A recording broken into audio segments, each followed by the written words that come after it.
से भागे पड़त न तो कौन ठीक है सर हुआ वो सब चले आओ।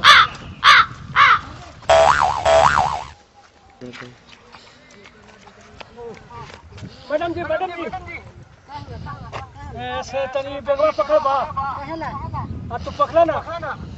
कोई बम डाले है ना कुछ नहीं बम ना है। बाप रे बाप फटका दे काची काहे खातिर बोलो ना काहे खातिर एकरा में 50,000 रुपया है बैंक से निकालनी है और 3 गो गुंडा हमारा पीछे पड़ल है ये बैगवा रख दिया जब पकड़ ले रहा हम लुका जाए बाप रे बाप और पूछता ना इधर कोई बेग लेके आए है कि ना हम ना जाने के लिए बेगू का ठीक है लुका दी।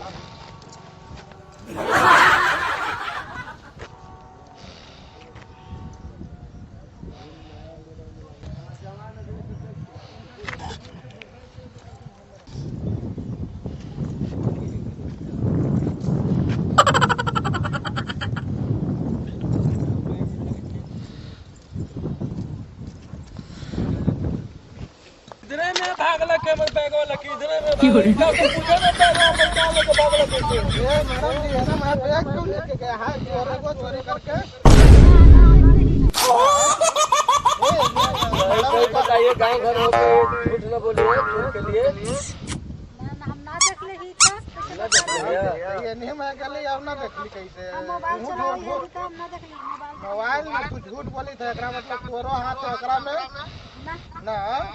तो मोबाइल इतना जल्दी कहां भाग नहीं छोड़वा बतावा भागो तो नहीं से हम ना ना हम ना देख ले ही चलो देखई वो नलवा में हो नलवा में कहले घुसल है बहन चोर सबसे पहले वो झूठ बोली था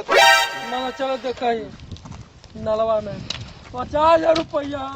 पैसा मिल जाएगा छोट है ना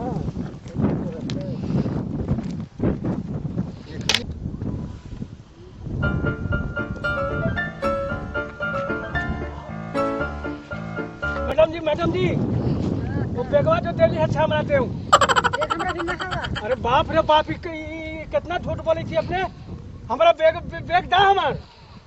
के तो 3 गो सुन होनी छीन के लेके भाग गेल थुन बेग वो हम ना जानेंगे हम बेग चोरा देली तोरा से लेबो कोई बेग ना तो दियो कहां से देखा कने बेग हवा देखा कहां हुआ कि तोरा अपनी वाला 3 गो 4 गो सुन सब हानिए लेके छीन के भाग गेल थुन बेग हमरा से लेके ये तो तू झूठ बोली था जहां देखला करू बेग ना हम नहीं बेग ले ले हमारा ओकरा में 50,000 रुपया है और गुंडा जैसे कि हमरा पीछा करके सोची थल कि पैसा छीन लूं तो हम तोरा बेग दे दिली अब तू कितना झूठ बोली था 3 गो 4 गो थुन से ना हां तो ओने से कि एगो आउथिन एगो बेग छोड़ा के गेलथि ना चोर हम कहली कि ना देख ले ही से उनको ओन छीन के भाग के बेगवा ओने देखा ओने होथुन ओखनी तीनों मतलब बैग तोरा से छीन लेलन जबरदस्ती हम अकेले हम देखली बा का हम नहीं वाले बैग जा चुपचाप नहीं है से तो झूठ बोले था हम झूठा ना बोली थी अरे बैग नहीं हवा हम कहां से देख तोरा पैसा के लालच हो गए तोरा ओकरा में हमर 50,000 रुपया जब तोरा कह के हम गलती कैली कि 50,000 रुपया एकरा में है तो छीन के लेके भाग गए तो हम का करब हम जाने को पैसा ओकरा में हलवा जा हिया से हम ना देखली हम गाड़ी के साथ बैठल अरे बाप ये हमरा देख बताओ ये औरत तिरिया चरित्र ये हमर सब पैसा रख लेला के अब पहले तू नाम लेबा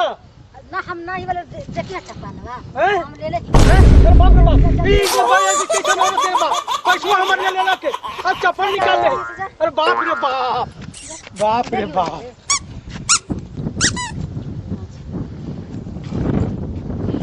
ऐसा मोला बेटाई तो सब बढ़िया है 50,000 रुपया इसमें भेटावा जा देर गेल कि हर दम पैसा उठानी खोल के देखी का काची अरे बड़ी मानी पैसा बा हो अब हम ऐसनी बैठम रोज आया के रोड पर गाड़ी के आसरा में यहाँ से तो हम लेके जाए रोज पैसा लेके जाए वैसे अब जाई थी घर बाजार कहे ला जाम तो पैसा मिलिए गेलक जाए